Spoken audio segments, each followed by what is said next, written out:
Now look, if I show you this, what is your emotional reaction? This to me is potentially a very marketable product. You could chop this up, package it nicely. I'm sure it's full of flavour, and you could sell it to the French. I mean, they'll buy anything, right?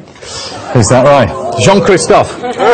Jean-Christophe. Do you know much about food? If this was, is there any way you could package that would get your sort of culinary erogenous zones going? This is anything except cheese. I mean, I'm actually quite sorry because there is so much product, so many people there in UK, farmers and so on, who could have delivered you the best ingredients for cheaper than that. You've picked up on one product line here. We had a spread of products. We had really high quality sausages, fantastic chutneys, and this was just one part of our product range. You know, we had everything. Yeah. You made the decision on the cheap cheese. Let's see how it unfolded on the programme. I was just quite sort of tempted to buy a bulk load of reasonable cheese, and I was looking through the suppliers. Macro is quite close. Paul, don't you think you're making an absolutely massive mistake going to somewhere like Macro to get stuff? We've just bought the cheese. It was about £208 for 30 kilograms of cheese.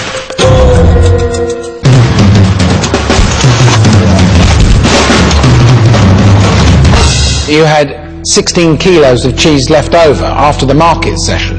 Bloody great big ugly things wrapped in polythene. You bought it from a bloody cash and carry. Nick, you were resolutely unimpressed all day, it seemed to me.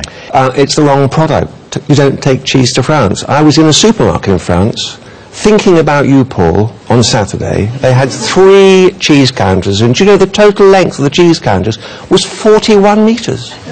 There were more than 200 cheeses. How many cheeses did they have? I couldn't find one. Well, indeed, there's a gap in the market. No, there's a gap in the market. They've got 400 of their own cheeses to worry about. They're not when you pull up with a lump of cheddar. You know, I'm an entrepreneur. I'm trying to get out there and do something that people aren't doing. It didn't. I took a risk. I took a gamble. And a Japanese whiskey salesman landing in the Mull of Kintyre would have had more chance than you did taking these. Well, I sold half my product. I can tell how sceptical you are by how high you raise your eyebrows, Nick. And at one stage here, you raised your eyebrows so high, they nearly came off the top of your head, like in a cartoon. Look. You'll do yourself an injury raising them like that, I'm sure you will. Do you want to have the last word on cheese, Jane? Totally the wrong decision, wrong product to sell. The French, as Christina might put it, aren't Egypt, and they're not going to buy that kind of cheese. I mean, farmers' markets in Britain wouldn't sell that kind of cheese either. It just was totally the wrong decision, and you made it, and you can't have selective memory syndrome when you're on a television show. You lost Sir Alan's money, and he doesn't like that apparently. He doesn't like that. Even though he's got 800 million. You're picking up on that, are you? Let's see what you have to say about the next issue, which is that flipping cooking device. Get your can of beans. Make sure you've got a few vent holes in the top and in the bottom, which you can stab through. And on top of that, set that alight, stick that in there, and then put your frying pan on top. Cook your sausages. Perfect.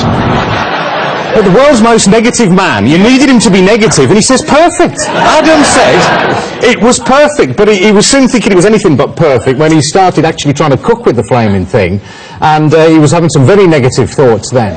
He's struggling away, and it just didn't heat up, did it? Parce que généralement le petit sang, si tu veux.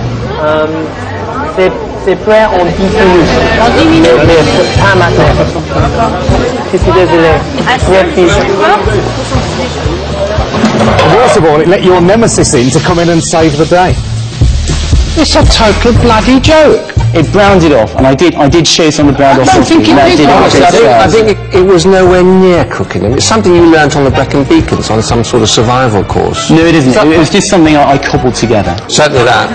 Listen, I want you all to applaud rapturously when you see what's under here.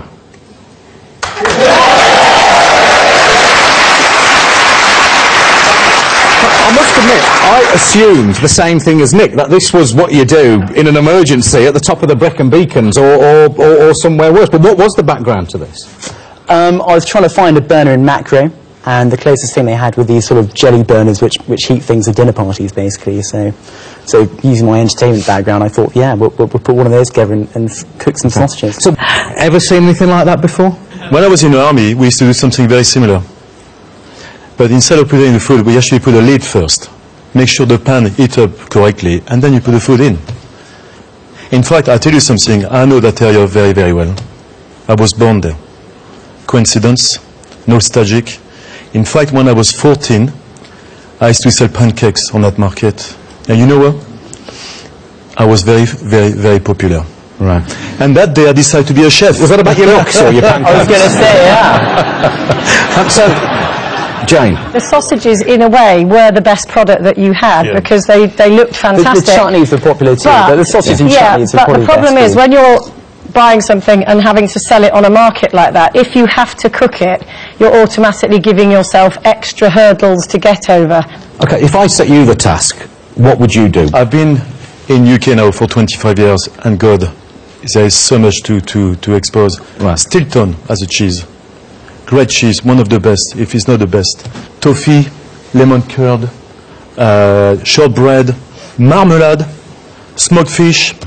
I mean, I can go on and on. You've mentioned 2 out of 3 of my products. Let's move on to Christina. Now, she really upset you, didn't she? What did she do right? I don't think she upset me. Well, I think the fact of the matter was, she called it right on the cheese for a start, didn't she? So, what got on your nerves so much? The thing with Christina is, any decision that was made, she'd immediately criticise it. So the fact that you've got a bit of her criticising the cheese, you know, that's not a nice day to an instant. And she's done that throughout the show to back herself up and to give herself an insurance policy. So she always criticised something.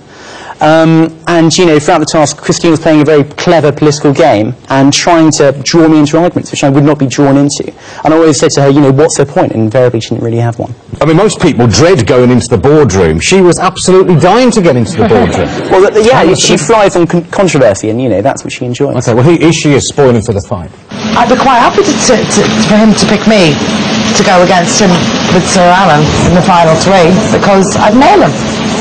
And didn't she enjoy it, though, during the boardroom as well? She was like the cat that got the cream. Well, she kind of, yes, she nailed you, but you kind of would nailed yourself by then. But look, just look at the expression on her face as Sir Alan was weighing into you. We're trying to make the cheapest burner possible. Why? You spent £700 bloody pounds and all the other tut. You could have gone out for 10 quid anywhere and bought a simple gas camper thing. Smug is the word that comes to mind there.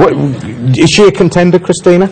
I think she plays a clever political game. I'm not sure what else she has to offer, but you know, she's certainly very good at ensuring herself, as I say, by criticising things earlier on, and then making sure she's got other team members on her side, which she can use should it come to the boardroom.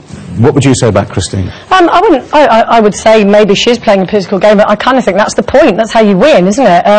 But you say that she criticises everything. Well, they didn't show that. She just criticised the cheese. She didn't say, oh, the chutney's a bad idea, and the chutney did quite well. So I think throughout that programme, she made several sound judgments, and if you are a team leader, you have to listen to your team, whether or not you choose to accept I think what you're they right. say. And the problem I had with it coming from Christina was I wasn't sure if she was trying to stab me in the back or not. And because she was sort of being so confrontational and obviously playing that game, I didn't really trust what she was saying half the time. Do you accept at all that you made a strategic mistake? My mistake was the quantities at which